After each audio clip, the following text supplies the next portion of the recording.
Κύριε, Συ επίσας των ουρανών και τη γην, και η δόξα Σου πληρεί τα σύμπαντα.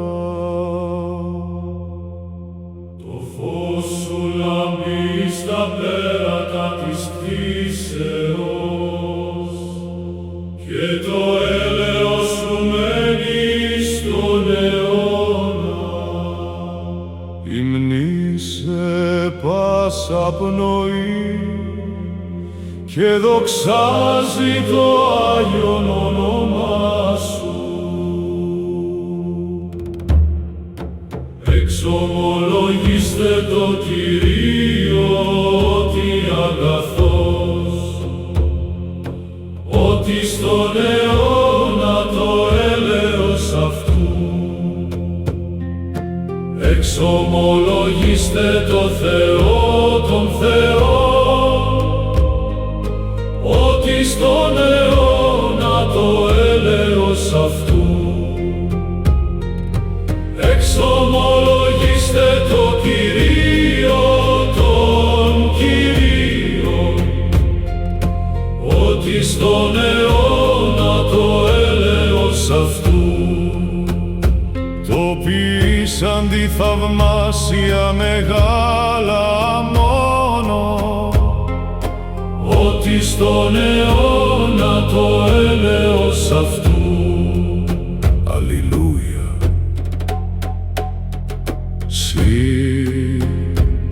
η ελπίς των ελπιζόντων είσαι, και η δύναμη των ασθενών.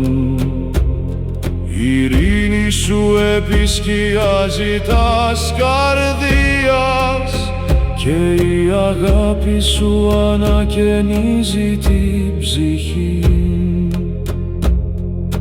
Δόξα το όνομα Σου εις τους αιώνας, ότι αγαθός και ελεήμων υπάρχεις.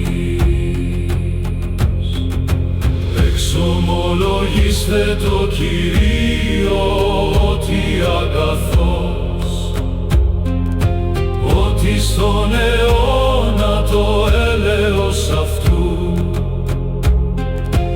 Εξομολογήστε το Θεό των Θεών,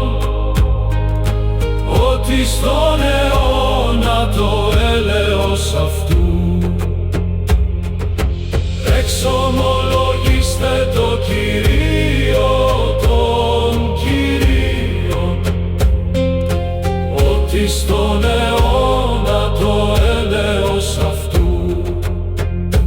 Το ποιήσαν τη θαυμάσια μεγάλα μόνο, ότι στον αιώνα το έλεος Αυτού. Αλληλούια.